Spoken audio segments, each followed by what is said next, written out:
We begin at 6 with breaking news. Start with that breaking news this morning. Let's start this morning with breaking news.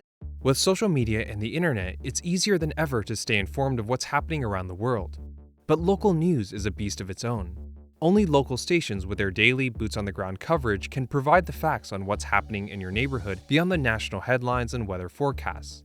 That's why millions of people around the world still tune in every day to the morning news. The LAPD is looking for a suspect who threw a rock at a restaurant window in the San Fernando Valley. Chaos in a Mission Hills neighborhood early this morning as a truck crashes through the wall of a home and winds up in the backyard. 4 people are in the hospital this morning after being ejected from a vehicle during a pursuit overnight. Fighters battle an overnight fire in Burlington County. Flames broke out just before 2:30 this morning. Yet viewership has declined for traditional news media, and in turn so have profits, with local news stations having been hit the hardest. Whatever budget left is invested in the daytime news cycle. But newsworthy incidents also happen at night. And since the usual anchors, reporters, and cameramen all need to sleep, and these stations have no budget for a nighttime crew, who's covering these breaking stories at night? The answer is Nightcrawlers. While news stations capture the stories of the day, Nightcrawlers hunt for the stories of the night. You see their footage on broadcasts and across social media, but never their faces, voices, or names. Beyond a tiny watermark, they get no public credit or recognition. They show up, film, and disappear, and the best Nightcrawlers make 6 to 8 figures a year. Every city has its Nightcrawlers, and Los Angeles is the second biggest media market in the country. In this Modern MBA original, we're diving into the secret world and riding alongside LA's leading Nightcrawlers to understand firsthand what it takes to succeed in this invisible profession.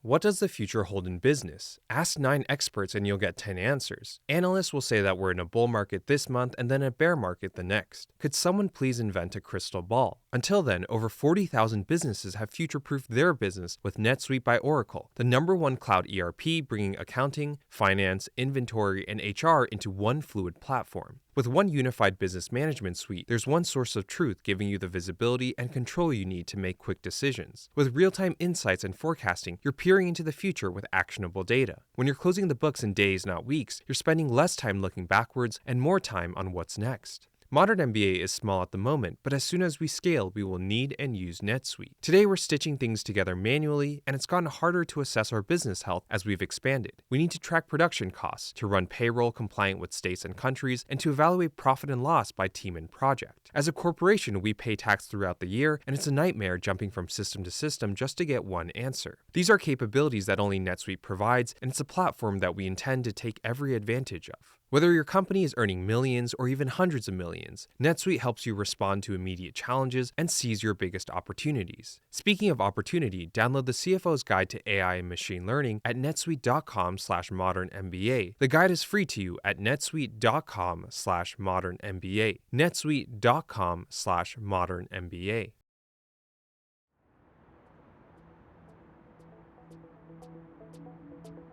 It's 9 p.m. on Wednesday in Los Angeles, and while the rest of the city is getting ready to sleep, the team at Key News Network is getting ready to work. Suspect is a male unknown wearing a cream-colored corduroy jacket and pants. Is armed with a gun. Of the hundreds of 9/11 calls that are phoned in across LA every night, only a few of them are real. Being a Nightcrawler is a game of patience and skill. Zach and his team are not mindlessly cruising around, but instead they wait under highway bridges to conserve their strength as they work until 4 a.m. All night long, they're listening for specific codes across 4 dedicated radios: police, fire, medical, and highway patrol to catch the latest breaking story. Code 2, incident 0021, ID 1764. Suspect vehicle is a gray 2-door possible Toyota sedan parked in front of a white sedan, possibly trying to take the sticker or license plate of the vehicle. Code 2, incident 50, RD 1033. Hey, 996, Los Angeles, Venice, 8 Ultra, Flight 417. Incident 5126.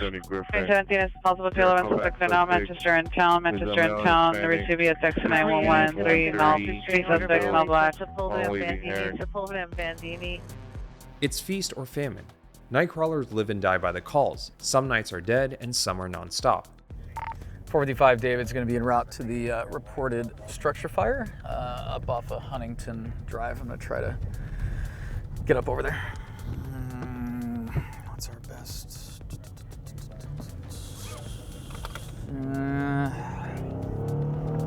All right, we'll try for it. It's a tough spot.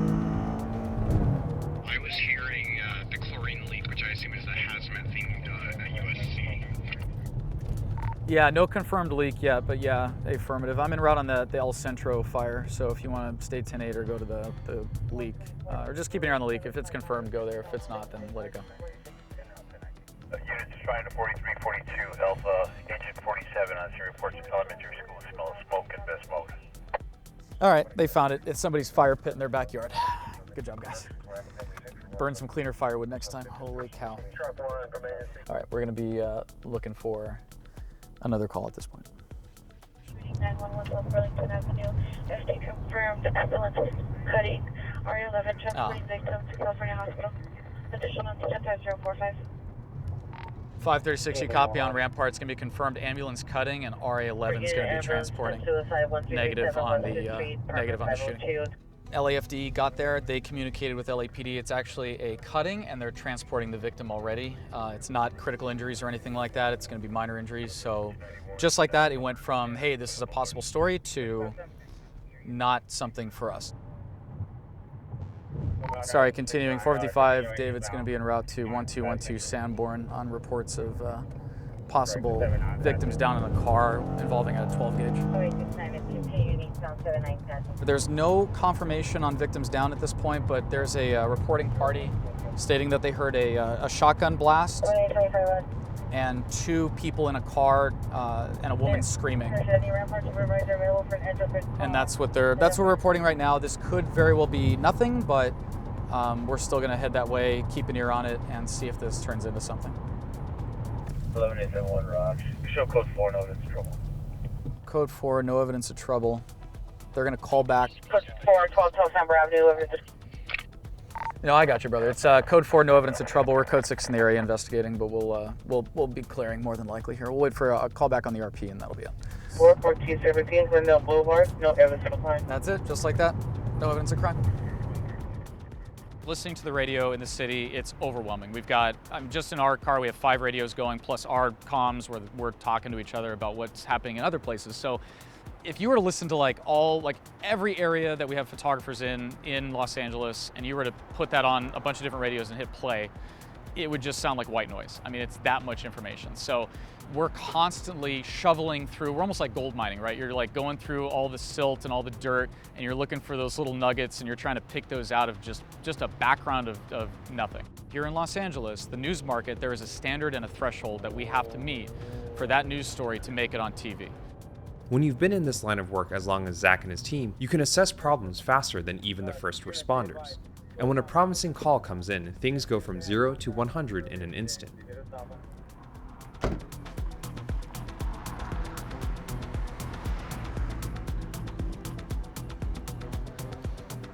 The RA for LAFD just showed up. They're going to be transporting this victim. Gabe's going to be primary on this one, so he's handling the transport and all the footage here, but it does appear to be a vehicle versus a bicycle. Yeah, he's not looking too good here.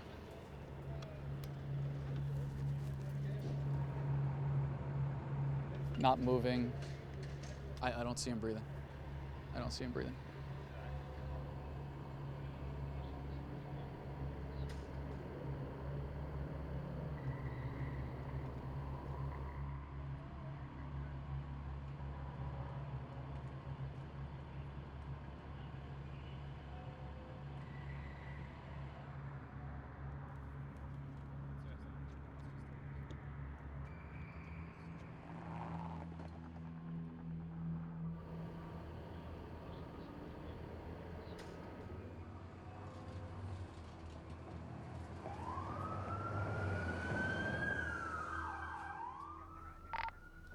.455, David's going to be clear from the hit-and-run felony at First and Broadway. 536 is still wrapping up. The unit that was here was a central LAPD unit. They're going to go with the RA to the hospital, and they're going to determine the condition on that person. And that's going to dictate the level, like the severity and involvement with the officers that came out here. So once they figure that out, then then we have information from them. He'll call, he'll get the details of the story. But for right now, we're not going to have anything much more than it was a hit-and-run felony, and somebody was transported to the hospital in unknown condition, right? And LAPD is going to confirm that, of course. LAFD can confirm it as well, but we deal with our LAPD contacts on that. They'll confirm it. Once we have that information, then he'll run the story and then add details as time goes on. For an autoped out of Los Angeles, where there's really not a lot of information, we're at the mercy of the news cycle. We think it's interesting, but at the end of the day, it's really up to our clients what they want to do. Hollywood and Netflix in recent years have brought the profession into the spotlight. But for entertainment purposes, they portray Nightcrawlers as unskilled, immoral opportunists who prey on tragedy. They push a stereotype that it's all about doing whatever it takes to be first on scene, and that the more disturbing and gory the footage, the higher the payout.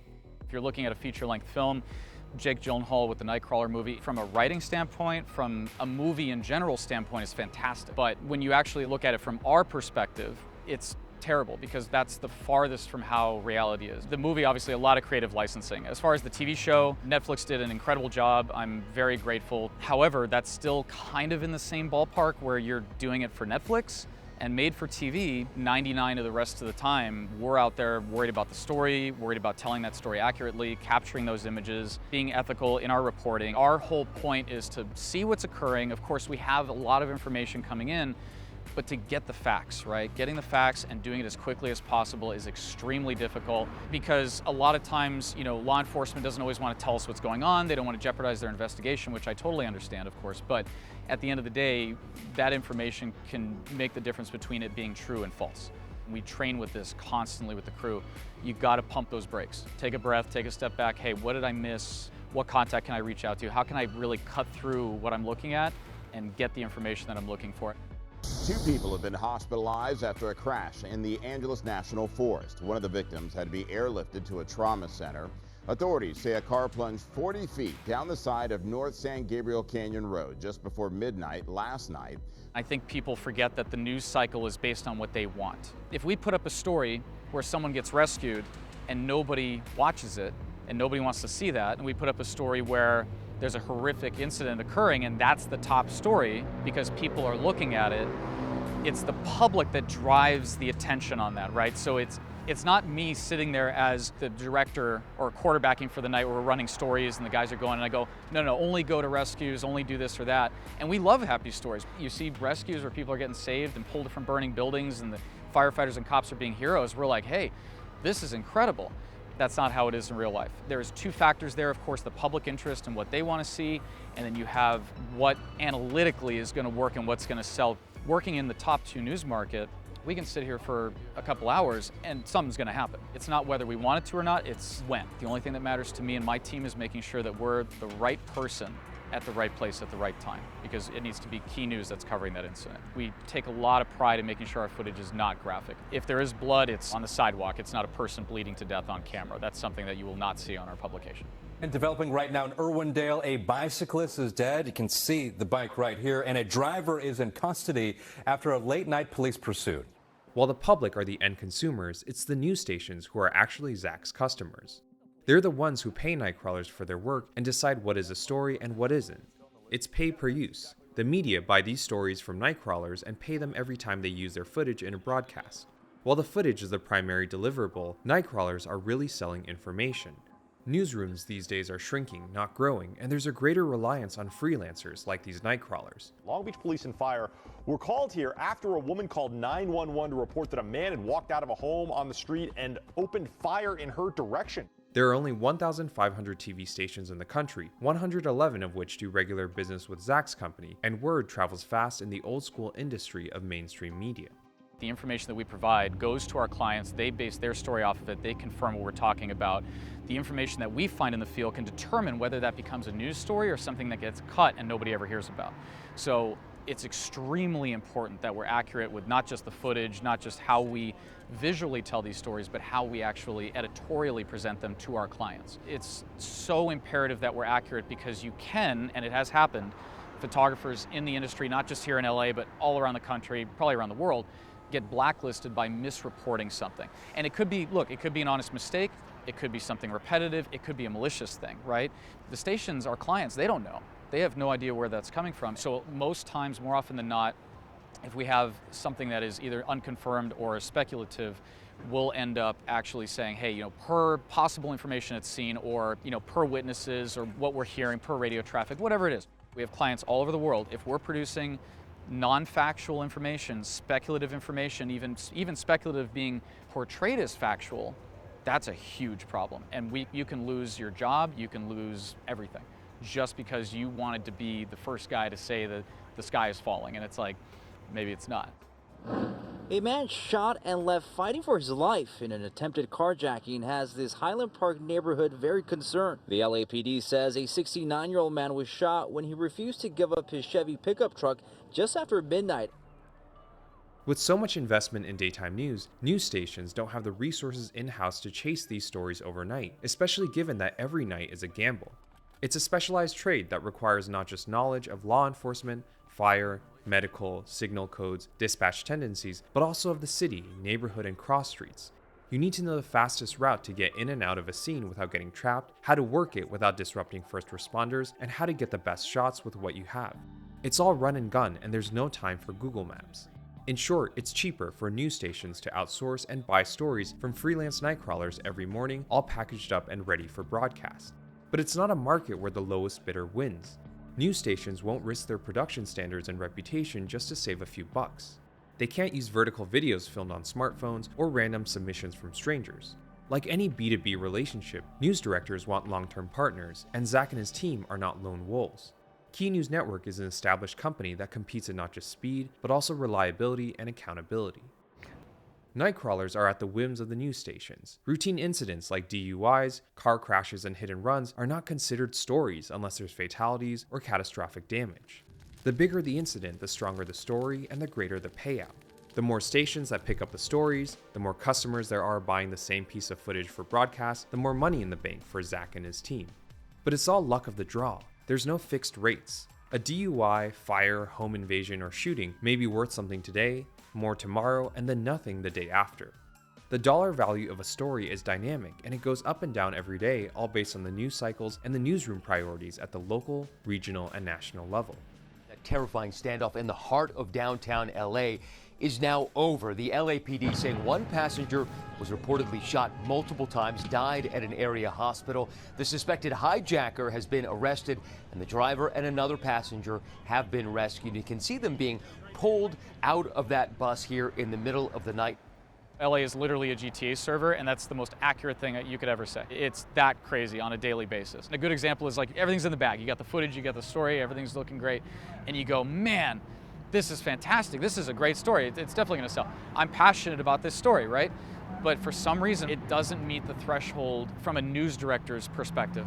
You have to keep in mind also that we're affected by the global news cycle. Any type of big national news is going to completely derail the news cycle for us in our microcosm. So any outside force is going to completely derail what we have going on. So even though we have like a huge story, we're like, man, this is crazy. Or even like a moderate story, right, for the news cycle for us. Because of the election cycle, like everything that was going on, 3-4 days, it's just, that's all they're talking about. In the last 17 years, yeah, I've seen quite a few national, global stories that have just completely tanked the market, sometimes for weeks. That is something that we take into account. We'll say to the guys, everyone comes out and we go, hey, just everyone heads up, we have this going on, so make sure your stories are just a little bit higher on the bar. But at the end of the day, we're just a leaf in the wind, man. We can't sit there and go, what am I going to do with the election cycle? Like, how are we going to affect that? But at the same time, if it's a story we can tie into Los Angeles, then we'll go do that. The Dodgers victory, of course, it is a Los Angeles story, but covering that then goes the other way, because that then goes into the national cycle. So somebody else in Texas or Phoenix or Chicago or whatever, they're looking at it and they're like, ah, damn, the LA guys, they've got this story. It's completely derailed our thing. So it goes back and forth. The trick is just how can you integrate that into your overnight coverage or your daytime coverage? And are you going to find a story that's big enough to be on par with that, to compete with that story, or take a couple days off and enjoy some rest and relaxation? It was a party just outside Dodger Stadium last night. After that last out, fans cheering, waving flags, blocking the streets and lighting fireworks, celebrating after the Boys in Blue captured their 8th World Series title in franchise history. Several cars were seen doing donuts near the intersection of Sunset Boulevard and Vince Scully Avenue, kicking up heavy smoke as crowds of onlookers cheered. The LAPD ruling the gathering unlawful and ordering the crowd to disperse just before 10 p.m. Even though it's all luck of the draw, there are some factors that Zach and his team can control to make their stories more enticing. If they get footage of an incident and sound, meaning an interview with an eyewitness or family, that can bring up the value of the story. If they get an exclusive, meaning that no one else has footage of this incident, then that gives them pricing power. This is where speed and scale matters, and Key News Network isn't the only game in town. There's competition everywhere, from social media amateurs to other Nightcrawler companies. 99% of the value lies in the visuals, and Zach has pushed K&N to compete on framing, clarity, cinematography, and composition. Every Nightcrawler on his team uses custom shoulder-mounted rigs that can grab shots in low light and at a distance that would be impossible to pull off with handheld Sonys and smartphones. By Zach's own estimations, 85% of the job is just sitting, waiting, and listening. 10% is chasing calls that go nowhere, and just 5% is actually filming, editing, and packaging something deliverable. When the big calls do come in, all of these elements come to life. Double shooting, 1416 Cliff. 1416 Cliff, it's in the hills in Northeast. Mount Washington. 5 off at Fig, and then Avenue 26, North San Fernando, over to Cliff. 1416 Cliff, C-L-I-F-F. Copy that. Take primary, put it out. Black four-door vehicle. Drive by. Windows. Ooh. That guy is not doing well. That guy is not doing well. I got a black four-door. Airship's got it. A left-hand turn. Airship's got it. Cypress here to go southbound. It was coming down the hill, but it's not speeding. It was holding a red light for a while. I had my spotlight on it. The possible suspect. And 536, they're trying to clear FD to enter. I never heard the FD dispatch, but they are clear to enter. So if you want to come from the east side, and I'll go to the west side through the hills over there. But it's gonna be canyon access. All right, so right now we're heading to a double shooting. We have 2 victims down. Suspect vehicle is a dark colored sedan, I think they were saying. LAPD airship is overhead. Verify for me that suspect vehicle is going down the hill from where you guys are at. So the LAPD airship is over, and they're looking at a vehicle right now that's possibly blacked out, unknown 4-door vehicle. Yeah, it's a 4-door sedan. I think it was going northbound on Eagle Rock from 31 when we were coming southbound. That's the last we saw them. I don't know if they hopped on their freeway. They were going the opposite way of us. All right, so black 4-door sedan. Last seen leaving the area. It came out as an ADW shooting, so an assault with a deadly weapon call, which is not an ambulance shooting. When we hear an ambulance shooting, that means that an ambulance is already attached. So we heard the officers show up and say, hey, we've got 2 victims of gunshot wounds here at the address, 1400 block of Cliff Street. This one's gonna be a little tough on access just because it's up in the canyons, and it's very difficult because if they establish a crime scene around a corner, we're not gonna be able to just, have line of sight. So we need to get in, get our shots. It's always access problems up here in the hills, always. We'll try to, we're gonna flip around here, find a spot, and then we'll walk up as far as we can.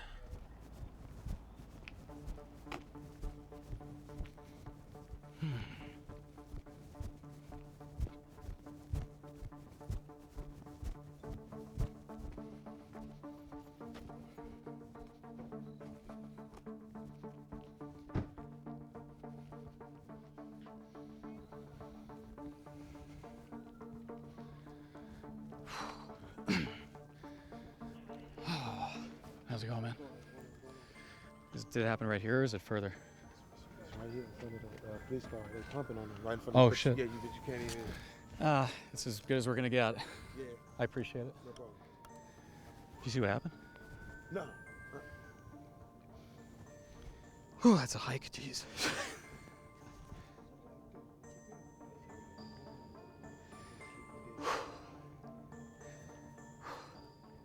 Gabriel's on the other side. It looks like LAFD came up the other road on the west side. We are on the east side of Cliff Street.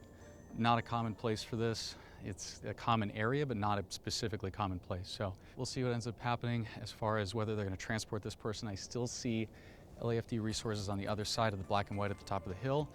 That's where the shooting occurred. Maybe some kids hanging out looking at the view and things went sideways. With situations like this, in the moment, you never know. We always have to do our due diligence, research, and find out exactly the specifics of what occurred.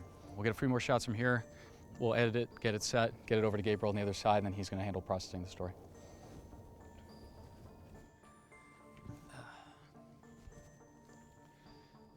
What are you getting on that side? I can see the back of the black and white at the top of the crest, and it looks like FD is still up here. And I have a group of teenagers, or late teens, early 20s on the K rail. Make sure you get that. I have a little bit, but PD pushed us all way back. Yeah, no, I understand. I think they're coming to you, so go for that. Alrighty. Bye.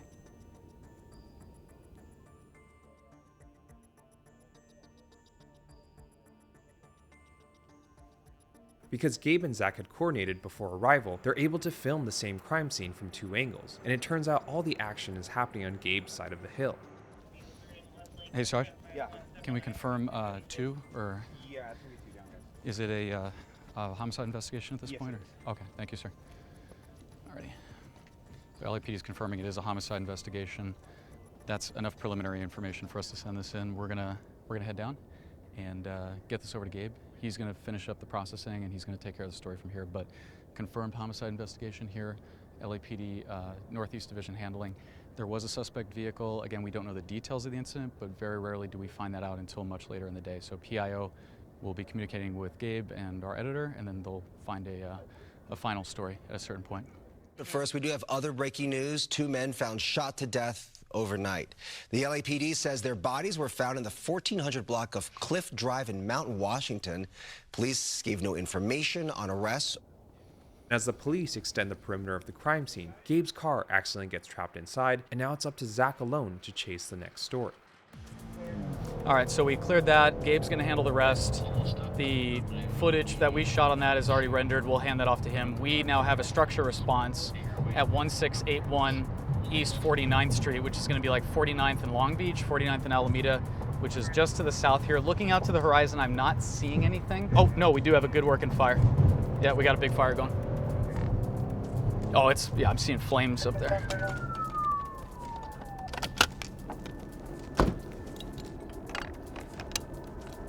All right, let's go.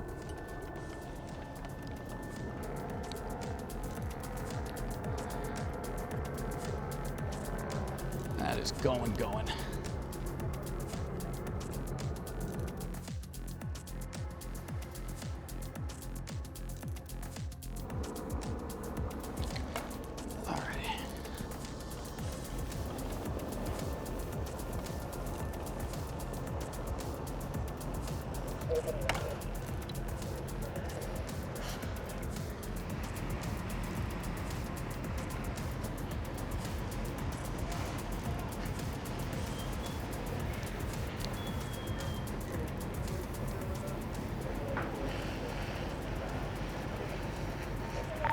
.455's out with it. It's going to be a residential. Originally they were saying commercial, but it's a 2-story residential. Previous burn board up. There's a car going, and there looks like a lot of accelerant around the building. It's probably going to be arson at this point, but we'll wait for the confirmation. They're starting to get heavy streams on it. They'll probably have this down the next 5, and then of course David will be clearing.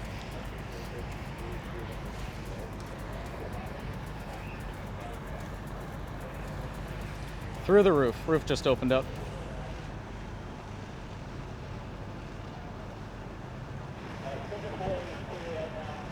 The roof is caved in, and it's definitely heavy fire load inside that building, 2-story, and there's a car, it looks like it's going off, and then a lot of accelerant around that car, so I'm unsure if the fuel tank ruptured or maybe an arson intentional set. Usually you don't see houses fully involved from the floor to the attic that quickly, so my suspicion for arson is fairly high on this one.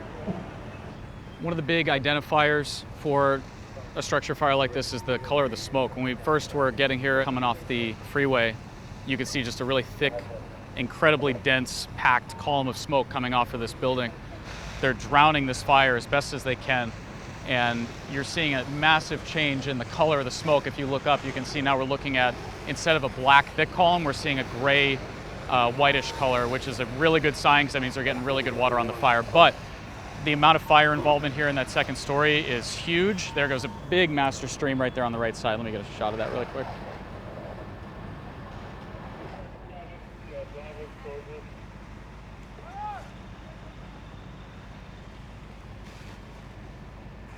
And we're still getting heavy fire load because they're not doing interior fire attack. This is going to be a defensive fire only.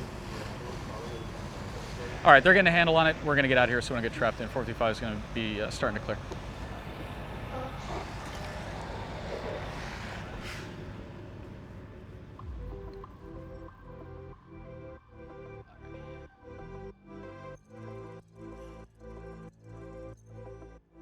By Zach's measures, tonight was a solid 6 out of 10.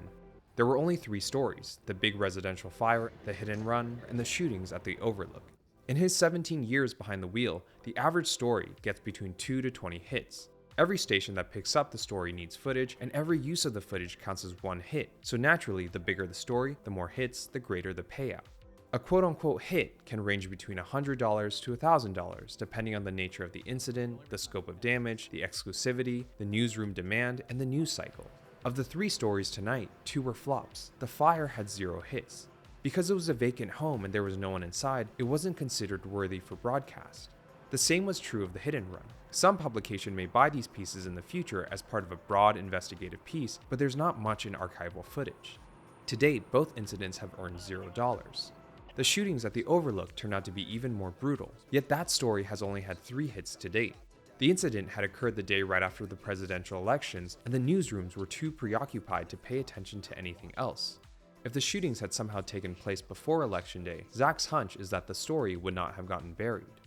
There is a tiny chance for some stories to reach 5 figures per hit. Zach calls these once-in-a-lifetime stories mega hits, where the incidents come out of nowhere but are so crazy they go international overnight. There was the serial arsonist in LA, Harry Burkhart, back in 2011. Then there was Christopher Dorner in 2013, who went around shooting police. Then there was the Da Vinci fire in 2014 that was so intense that it melted freeway signs, shattered windows, and caused over $100 million worth of damages. And the latest one was in 2023, when he and his team got an exclusive of a cop killer who was taken into custody after a high-profile overnight manhunt. In Zach's 17-year career, he's only had these 5. Despite pushing the boundary in hardware, software, and operations, Zach still can't change the reality of his profession. Being a Nightcrawler is boom or bust. In this line of work, there are no minimums and no averages.